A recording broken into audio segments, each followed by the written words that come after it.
Going Sports Talk worldwide with some news from the world of boxing. So y'all know what time it is. You ain't in a rush to get concussed, baby. Now, been gone a couple of days, just chilling, relaxing, not thinking of nothing. All the things that are going on around us. There's a lot of stuff going on. So, sometimes you just gotta say, hey, that's it. Just go chill with your partner and just let yourself go and relax, right? That's what I did. So what I'm gonna do to catch up on things is I'm gonna do a couple of short videos. It's not gonna be that long. We're gonna go and shorten them up, except for this one. This one could, extend longer than 5 minutes, but we're gonna try so we can make them short, catch up on things, what's going on in the world of boxing, probably in the world, period. Now, what we know is we have boxers in the world that are in our pound for pound list or considered to be great, but we know that they are not trying to fight the other great fighters and the other great champions. And the problem that we have is they don't have to, because the media and the sanctioning bodies and and all of that are helping them, aiding and abetting them to do things like this, because they're basically trying to avoid fighters of color most of the time, right? So here's what's going on. We have the face of boxing, Canelo Alvarez, and we have the lightweight three-belt champion in George Kambosos. They have hard fights, right? But we have a war going on. And actually, they shouldn't be taking the fights. Now, let's start with Canelo first. Canelo Alvarez is going to fight Dimitri Bivol, and then he wants to fight Gennady Golovkin after that, which he could have fought Benavidez and Dave Benavidez and your boy Jamal Charlo for more money, right? But he didn't want to do that. He wants to fight Dimitri Bivol at light heavyweight and then follow that up with Golovkin. We talked about that. That's ridiculous. Bivol's pretty good. Got it. But, no. He could have fought those other guys. That would have been bigger fights, would have made more money and everything, and more people would have wanted to see them. But okay, this is Canelo. So, but the problem is, Dimitri Bivol is from Russia. We all know right now that all Russian athletes, Russian everything, corporations, everything is being cut off so they can try to put sanctions on Russia so they can probably stop this war. And Canelo is still, like I told you, a week or so ago, that Canelo is not going to give a damn about that, because he's hell-bent on fighting. It's not on who he's hell-bent on fighting. So he's hell-bent on not fighting a Demetrius Andrade, a Jamal Charlo, a David Benavidez. This would have happened. And a David Morrell, too. This would have happened by far, right? And a Gilberto Ramirez. He's not going to fight any of those guys. So we have to make sure that he's just not going to do it. So Canelo, up until now, right, hasn't said, hey, you know what? Well, I'm not fighting Bivol. Bring on Benavidez, bring on Jamal Charlo, bring on Demetrius Andrade, bring on somebody hard. That's not going to happen.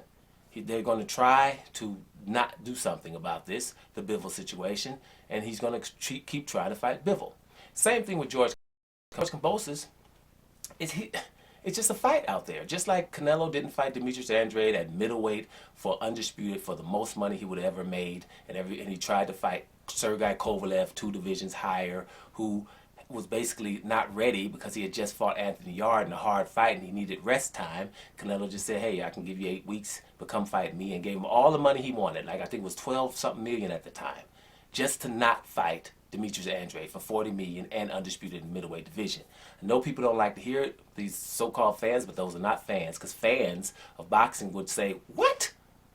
Well, he's not number one pound for pound then if he's doing stuff like that. But people that are not fans and have other things going on are like pissed off at me for just telling you this information right now. Trust me. But who gives a damn? Because I don't. This is important, or else I wouldn't be on here. Right? We can't have people like that as our best fighters. Just simply. And no, hell no. And George Kambosos, right? George Kambosos has an undisputed fight with Devin Haney, right? But we know that Devin Haney is not being fought by anybody in lightweight division. George Kambosos was saying before he beat Teofimo Lopez, hey, I'm sick of this undisputed dispute, right? So I'll fight Devin Haney if I beat Teofimo Lopez. And I told you, no, he's not. What they're going to do, and the boxing community and all of the people that are in boxing that has something to say, was going to force Lomachenko down our throats. And that's a quote. And that's what's happening. Lomachenko is doing something heroic right now by trying to, to help his country, by fighting for his country. So he's not really thinking about a damn fight with Kambosos right now. You understand? But Kambosos is still trying to mess with him instead of saying, hey, Devin, because Devin Haney is trying to go to Australia like Kambosos wanted to fight him there for way more money than he'd get for Lomachenko. But Kambosos is trying to still fight Lomachenko. Still, like, I'll wait for Lomachenko or whatever. But Devin Haney's right there. The WBC is not forcing Kambosos to fight Devin Haney because the WBC doesn't want Devin Haney to be the undisputed champion. Neither do anybody. Because if so, there would have been somebody would have fought Devin Haney. His mandatory in Ryan Garcia, Teofimo Lopez when he beat Lomachenko, Lomachenko before he fought Teofimo Lopez when Devin Haney was his mandatory, right? Something would have happened by now. But we don't want to just say Devin Haney's the best lightweight by far, like I say. Because you can't just do these things and avoid him, obviously, and then we keep talking about the other ones higher in the pound for pound list. You can do that, but that's idiotic. And there's something else behind it, which I'm trying to avoid to say today, right? Obviously, Devin Haney, by far, all everyone has to do, the WBC president, Mauricio Sullivan, could just say, you know something? Kambosos, I'm ordering you to fight Devin Haney for undisputed because I made this stupid franchise belt because I was trying to protect Canelo from Charlo. But I got too much flack from this. You guys settle that. He could do that, but he's not because he doesn't want Devin Haney to become undisputed because if Devin Haney become undisputed, what do I always say? The damn shenanigans stop. If Demetrius Andrade becomes undisputed, then damn it, the shenanigans stop. If Deontay Wilder back then would have became undisputed, the shenanigans stop. Because they would have fought, and Deontay was saying it back then, then I would just fight all my mandatories. That's it. They don't want that. Because then we can't say somebody who's scared to fight somebody is higher on the pound for pound list. We can't say that. Now, I'm just going to say this like it is. It's really, getting disgusting to me, but look, George Kambosos, Jaime Munguia, who was the mandatory for Jermall Charlo forever and the mandatory for Demetrius Andrade forever, won't do it. Now here he's about to fight Jermall Charlo. Let's see how true that's going to be. Ryan Garcia, who was the mandatory for Devin Haney, won't fight him. Gennady Golovkin sitting there waiting for Ryota Murata, won't fight Golovkin or Charlo forever. Won't, right? Canelo, we know. Oscar Valdez, who's now forced to fight Stevenson, but he could have did it a long time ago and was doped just like Canelo was, and they ain't doing nothing about it. And Teofimo Lopez, who would rather say he was undisputed with the franchise belt instead of beating somebody who he knows has the belt. Listen, those guys, all those guys, at least can sniff the pound for pound list, except for Jaime Munguia. Most of them are sniffing the pound for pound list and stuff like that, or getting close to the pound for pound list above the people that they don't want to fight. So we don't give a damn about that, right?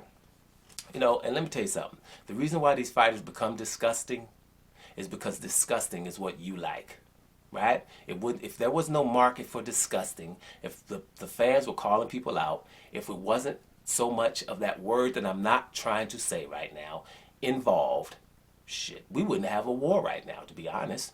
A lot of this stuff wouldn't be going on in boxing, but hey, we're not trying to see no brothers where they should be, right? And I don't really know of brothers who are champions who are avoiding hard fights. Last one I could deal with was Anthony Joshua, right? I'm not gonna fight Deontay right now. I hear him talking right now after Deontay says he's retired. Now he's all of a sudden would want to fight Deontay. I'm not playing that, but I just can't. I don't think of none. Right? That would like, we're not going to fight, here's a good Mexican fighter, here's a good fighter, European fighter. I'm not going to do that. I'm going to fight this easy fight. Where? If you know something, tell me.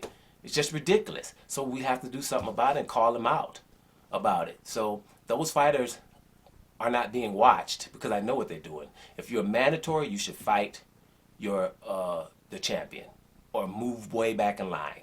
If you're a champion who have an opportunity to become undisputed and you don't do it, then the guy that you're not going to fight should be more famous, but make more money and be higher on the pound for pound list. But it doesn't, because in boxing, you can just say who the best is. You know what I'm saying? So bottom line is, I'm back, and the same stuff is going down. Doma Sports Talk Worldwide. And I'm up out of here, y'all.